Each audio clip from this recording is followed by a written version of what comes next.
Have you ever had that gut feeling, that tiny voice in the back of your head telling you something's wrong, but you just push it away? I did. For months, I ignored it, choosing to believe in the life my wife Clara and I had built over 10 years. We were the perfect couple, or so I thought. We had a beautiful home, two amazing kids, and a love story that our friends envied. But a storm was brewing beneath the surface, and one unexpected phone call was about to unleash a hurricane that would tear my world apart. It all started subtly. Clara became more distant, always glued to her phone, smiling at messages I wasn't meant to see. When I'd ask, she'd just wave it off. "Oh, it's just Sarah from work, you know how she is." She started having more late nights at the office and girls' nights out. I wanted to trust her. I really did.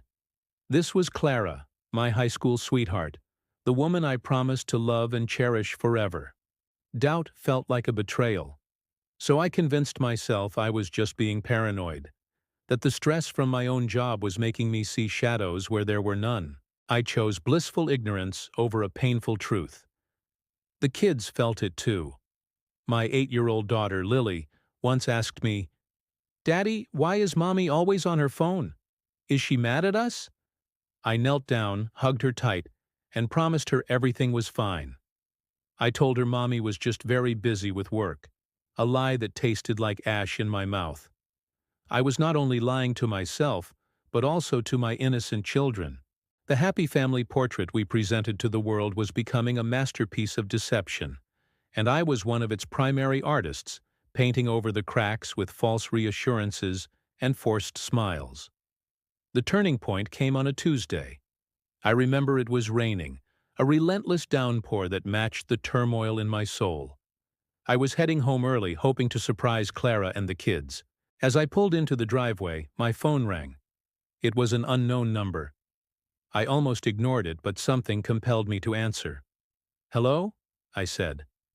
A hesitant male voice on the other end asked, "Is this Mark?" "Yes, who is this?" The man sighed, a heavy, weary sound. "My name is David," he said. I think my wife is having an affair with your wife, Clara." The world stopped. The rain hammering on my car roof faded into a dull roar. David? An affair? With my Clara? It didn't make sense. My mind raced, trying to dismiss it as a prank, a wrong number, anything but the truth. But David continued, his voice filled with the same pain I was beginning to feel. He explained that his wife, Sarah, worked with Clara. Sarah from work. The pieces of the puzzle, the late nights, the secret smiles, the constant texting, all started clicking into place, forming a picture I never wanted to see. He had found messages, explicit and undeniable. I sat in my car, paralyzed, staring at the front door of the house we had built together. The home that was supposed to be my sanctuary now felt like a stage for a lie. David was still talking, offering details, dates, and locations that aligned perfectly with Clara's work commitments. He sounded as broken as I felt. He wasn't a malicious stranger. He was a fellow victim, another husband whose trust had been shattered.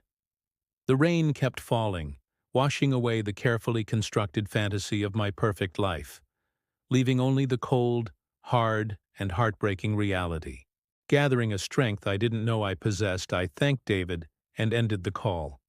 I walked into my house, my heart pounding in my chest. Clara was in the kitchen, humming a cheerful tune as she prepared dinner. She looked up and smiled. "Hey, honey, you're home early." The normalcy of it all was sickening. I looked at the woman I loved, the mother of my children, and saw a stranger.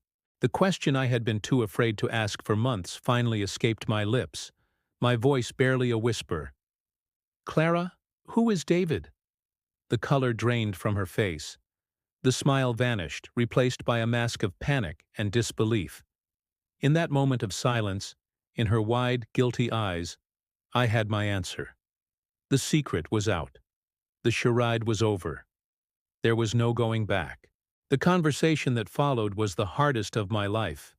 Tears, denials, and then finally, the crushing confession. My world, as I knew it, had ended. But as I stood there amidst the wreckage of my marriage, a strange sense of clarity washed over me. The agonizing uncertainty was gone. Now, the long and difficult journey of rebuilding could begin. This experience taught me a powerful lesson. Ignoring a problem doesn't make it disappear. It only allows it to fester and grow, causing more damage in the end.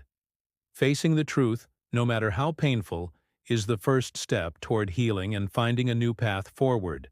It's a journey I'm still on, but for the first time in a long time I feel like I'm moving in the right direction, toward a future built on honesty, not illusions. It's not easy, but it's real. Thank you for listening to my story. If you've ever been through something similar or just found this story meaningful, please consider liking this video and subscribing to the channel. Your support means the world. Remember to take care of yourselves and each other.